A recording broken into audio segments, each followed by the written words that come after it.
All right, guys, welcome back to the channel. Today we're doing a little bit of a 1,000 round update on this Palmetto State Armory AK GF5-E that I got not too long ago. Brought out 1,000 rounds or 1,200 and made it through a good portion of that. We're kind of wrapping up the range day, and I want to give a little bit of feedback as to how this gun's performing, you know, like right at the first 1,000 round mark, since that seems to be like a big milestone for a lot of people, or it's what people expect. Anyway, so as you saw maybe on the first video, I'll link it at some point, but I was out here just a couple magazines just to get a feel for it, and it was a new gun. I wanted to play with it and see what I thought of it. But today was the real shakedown. Okay, so I've done a little bit of stuff to it since that previous video. Just initial thoughts on what I thought would be good for the gun. Okay, a light, obviously, sure, you know, went with the Surefire.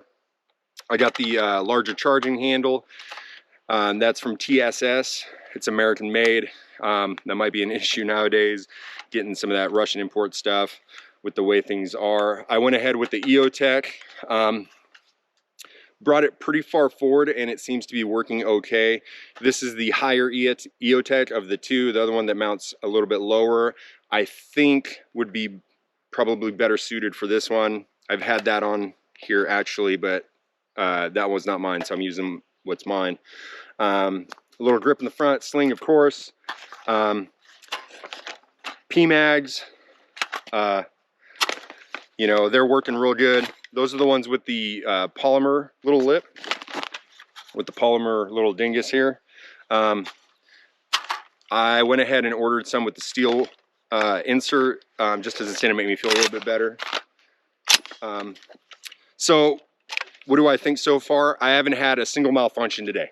Okay, me and the other shooter that was out here shooting, no malfunctions with this. Every time you pulled the trigger, it went boom. So what more can you expect? That's really, really good in my opinion. No stoppages, no nothing.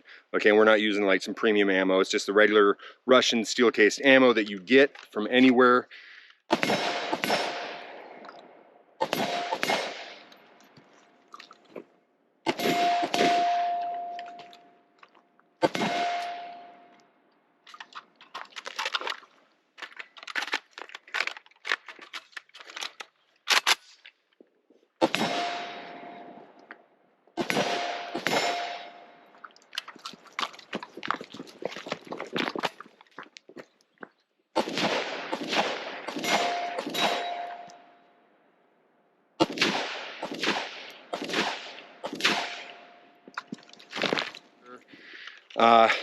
One little note that the other shooter picked up was that pulling mags out here, when you go for a reload, this becomes a problem like you might find on those AKs with the dong. Okay, so it kind of got in the way. Gonna have to move that forward a little bit. It's not something I'm willing to give up, that BCM little potato grip or whatever you call it. I just have to bring it forward a little bit so it clears the magazine on reloads. The extended safety that comes on the enhanced models, I'm really liking that. It works really well. The hand guards, the hand grips, the whole furniture set. Since I'm newer to AKs, and you know, there's so many variants out there, right? And like an American made AK is also something very new. I don't really know what to expect, so I'm kind of flying blind here. Yeah, it wiggles. I don't know, probably can't see it, but you can probably hear it. The furniture on the front wiggles. So you're not, as it sits right now, you're not gonna be able to mount a red dot here like on, you know, the way forward scout type mount. Now, if you had maybe that part from Midwest Industries that really secures in here, that's probably how you would go about doing that. The mount back here, I really like it, but I am going to have to go out for another session and maybe not do so much running and gunning and drills and stuff like that, but maybe more of a accuracy check and see how it's holding up. Because, you know, as you guys are probably, I assume, I'm just skeptical that this holds zero. I'm not saying it doesn't. I'm skeptical, and I want to be proven I want proof that it holds 0 or acceptable 0 anyway for a battle rifle. Okay. One thing that does is every time I try to close it, the spring goes weird. You got to reset that thing.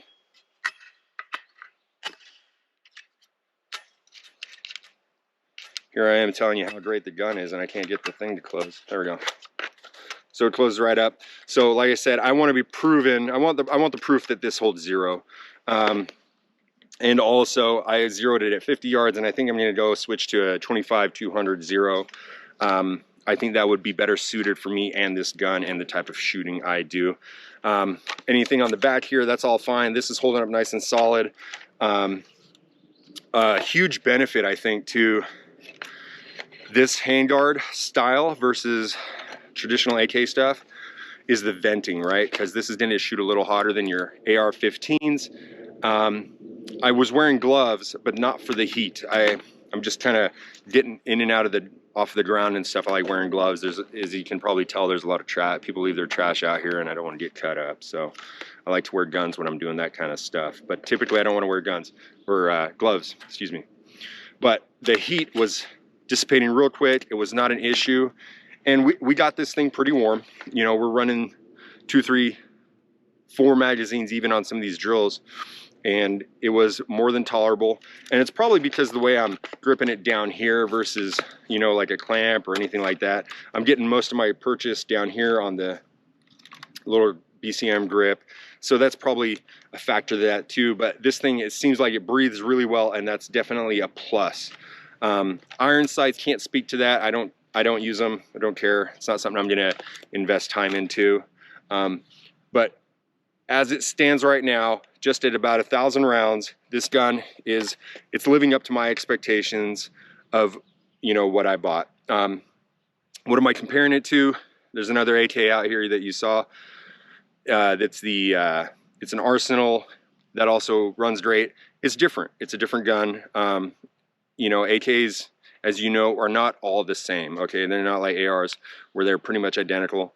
The Arsenal's a different gun. It's a shorter barrel. It's got some different furniture on there, different feature sets with the safety coming up on the thumb side, things like that. But that also ran great. Okay. But that's kind of what I'm comparing it to. And they, you know, the guns didn't give us problems. Another big thing with the AKs that I'm starting to realize, you can jam your magazines into your regular 5.56 setup, but man, it's not ideal. So I'm gonna have to start looking for maybe a more dedicated AK kind of setup, belt rig or whatever. That's why if you're noticing I'm not wearing my pistol belt or anything like that, because it's not doing me any good. I can't carry any magazines in it. The S-Tac 5.56 ones don't hold on to this. My buddy's got the 308 ones from S-Tac, not 7.62x39. It's the 308. I think the AR-10 ones. They fit in there. That's something you're gonna have to play with. I'm gonna do a lot more research and find out what an optimal magazine carrying kind of loadout kit would be for the AK setup, and I'm probably just gonna have a separate one for running AKs versus running the 5.56 gun. So as far as the furniture being a little wiggly, it's something I'm gonna have to look into. I don't think it's an issue quite yet. And, you know, like I said in the previous video, if it becomes an issue and that's not the way it's supposed to be, that's part of the reason why I went with the Palmetto. Mail it back to them. They're going to fix it. No questions asked. Mail me out a fixed one, a new one, whatever. So, you know, that's a huge benefit to the Palmetto gun. And I you know, that gives me a little bit of confidence. So I can come out here and shoot them as they're meant to be shot and run the hell out of them. And if there's a problem, let them deal with it, to be honest, because I'm not a gunsmith, and they're going to do it better than I am, hopefully. But it is something I'm going to investigate into a little bit further. Might give them a call or something like that, because like I said, I just don't know what to expect with this kind of furniture. It's something very new to me, okay? So, you know, take that for what it's worth. All right, guys, so if you got any comments, please leave them in the bottom and let me know where to pursue finding some better kit or maybe some other upgrades that I'm totally blanking on that I could add to this gun that would help it become a better battle rifle. So if you got something in mind, let me know, put it in the comments, and I'll go check it out. You know, that's what I love about this, is that I'm getting exposed to so much stuff from all the viewers and that know so much more about this stuff than I do. Okay, so if you got something cool to say, or you know, whatever, if you want to be a jerk, you can be a jerk. That's cool too.